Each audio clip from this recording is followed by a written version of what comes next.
வணக்கம். இது காலை நேர பிரதான செய்தி அறிக்கை. விரிவான செய்திகளுக்கு செல்ல முன்னதாக முதலில் தலைப்புச் செய்திகள். கோழி இறைச்சியின் விலையில் மாற்றமில்லை, கால்நடை உற்பத்தியாளர் சங்கம். உரிய தீர்வு இல்லையில் அரிசி விற்பனையில் இருந்து விலக தயார், ஐக்கிய வர்த்தகர் சங்கம். கனடாவின் காருக்குள்ளிருந்து சடலமாக மீட்கப்பட்ட வவுனியா இளைஞன். வவுனியாவில் போதை மாத்திரைகளுடன் இருவர் கைது. அன்பார்ந்த பார்வையாளர்களே, உங்களுடைய நிறைந்த ஆதரவை வழங்கி எமது யாழ் டிவி சேனலை சப்ஸ்கிரைப் செய்யுங்க. எனினும் இன்னும் எமது சேனலை ஆரம்பித்து 1.5 வருடங்கள் ஆகியும் எமக்கான பார்வையாளர்களின் ஆதரவு குறைவாக உள்ளது. மேலும் எமது சேனலை சப்ஸ்கிரைப் செய்யாமல் 98% பார்வையிட்டு வர்றீங்க. உங்களுடைய ஆதரவு எமக்கு மிகவும் முக்கியமானது. எங்களை ஊக்குவிக்கவும், எமது செய்திகளை தடைகளின்றி உடனுக்குடன் அறிந்து கொள்ளவும் எமது சேனலை சப்ஸ்கிரைப் செய்யுங்க. மேலும் பெல் பட்டன் அழுத்தி எம்மை உற்சாகப்படுத்துங்க.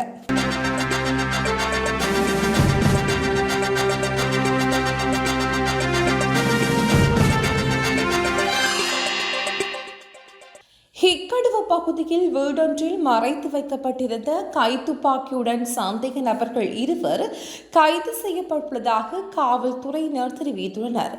கடந்த அக்டோபர் மாதம் மீன்பிடி படகொன்றில் பெருந்தொகையான போதைப்பொருள் கடத்தப்பட்ட சம்பவம் தொடர்பில் காவல்துறை போதைத்தடுப்பு பணியகம் விசாரணைகளை முன்னெடுத்துள்ளது.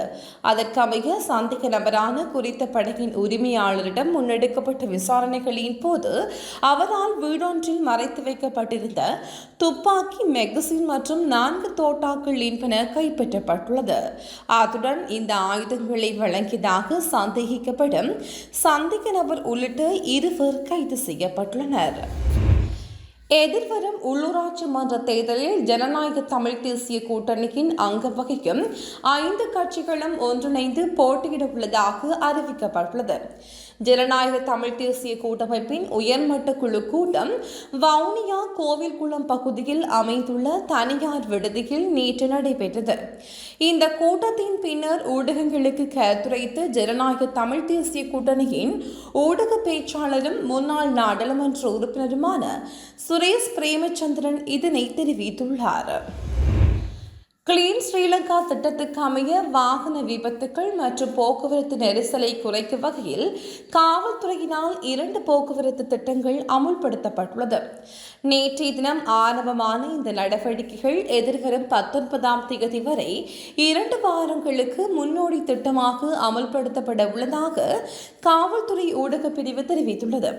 இதன்போது வீதியில் பயணிக்கும் ஏனைய வாகனங்களுக்கு அசௌகரியத்தை ஏற்படுத்தும் வகையில் அதிக மற்றும் ஒளி எழுப்புவதை தடை செய்வது குறித்து விசேட கவனம் செலுத்தப்பட்டதாகவும் காவல்துறை ஊடக பேச்சாளர் தெரிவித்துள்ளார்.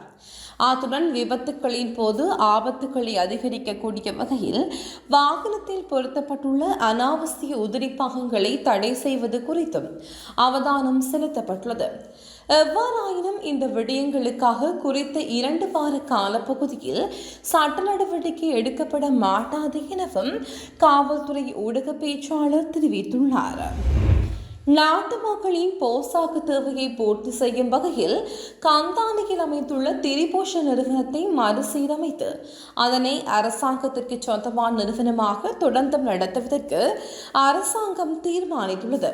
திரிபோஷ நிறுவனத்தின் தற்போதைய நிலைமை மற்றும் அதன் எதிர்கால அபிவிருத்தி திட்டங்களை குறித்து நேற்று இடம்பெற்ற கலந்துரையாடலின் போது சுகாதார மற்றும் வெகுஜன ஊடக அமைச்சர் நளிந்த ஜெயதிச இதனை தெரிவித்துள்ளார். நாட்டில் தற்போது முட்டை விலையில் வீழ்ச்சி ஏற்பட்டிருந்தாலும் கோழி இறைச்சியின் விலை குறைவடையவில்லை என அகில இலங்கை கால்நடை உற்பத்தியாளர் சங்கம் தெரிவித்துள்ளது. கொழும்பில் இடம்பெற்ற ஊடக சந்திப்பில் அகில இலங்கை கால்நடை உற்பத்தியாளர் சங்கத்தின் தலைவர் அஜித் குணசேகர இதனை தெரிவித்துள்ளார். அத்துடன் முட்டை மற்றும் கோழி இறைச்சிக்கு விதிக்கப்பட்டுள்ள வெட் வரி குறைக்கப்பட்டால் இறைச்சி சார்ந்த உணவுப் பொருட்களின் விலையை குறைக்க முடியும் எனவும் அவர் குறிப்பிட்டுள்ளார். இலங்கை மின்சார சபையினால் பரிந்துரைக்கப்பட்டுள்ள மின்சார கட்டண திருத்தம் தொடர்பான பொது பயன்பாடுகள் ஆணைக்குழுவின் பொதுமக்கள் கருத்து கோரல் நடவடிக்கை நேற்று வடமத்திய மாகாணத்தில் முன்னெடுக்கப்பட்டது.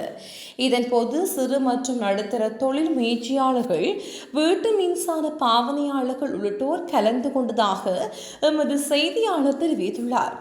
பொது பயன்பாடுகளின் ஆணைக்குழு கடந்த டிசம்பர் மாதம் 17ஆம் தேதி நாடளாவிய ரீதியில் மக்கள் கருத்துக்குரல் நடவடிக்கைகளை ஆரம்பித்தது.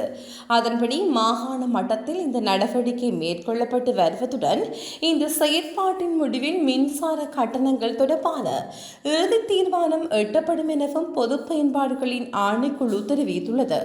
அதற்கமைய எதிர்வரும் 17ஆம் தேதி மின்சார கட்டண திருத்தம் தொடர்பான இறுதி தீர்மானத்தை பொது பயன்பாடுகளின் ஆணைக்குழு அறிவிக்க உள்ளது. தைப்பொங்கல் பண்டிகைக்கு இன்னும் ஒரு வார காலமே எஞ்சியுள்ள நிலையில் அதனை கொண்டாட முடியாத வகையில் தற்போது சந்தையில் அரிசி தட்டுப்பாடு ஏற்பட்டுள்ளதாக புறக்கோட்டை மொத்த விற்பனையாளர் குற்றம் சாட்டுகின்றனர். அரிசி தட்டுப்பாட்டுக்கு தீர்வாக அரிசிக்கான கட்டுப்பாட்டு விலையை, அரிசியை இறக்குமதி செய்தல் மற்றும் கட்டுப்பாட்டு விலையை மீறி அரிசியை விற்பனை செய்யும் வர்த்தகர்களை கண்டறிதல் ஆகிய நடவடிக்கைகளை அரசாங்கம் முன்னெடுத்துள்ளது. அத்துடன் அரிசியை இறக்குமதி செய்வதற்கு அரசாங்கம் அனுமதி அளித்ததை அடுத்து இதுவரையில் 88,000 மெட்ரிக் டன் அரிசி இறக்குமதி செய்யப்பட்டுள்ளது. எனினும் கடந்த பண்டிகை காலத்தை போலவே தற்போதும் அரிசிக்கு தட்டுப்பாடு நிலவுவதாக வர்த்தகர்கள் தெரிவிக்கின்றனர்.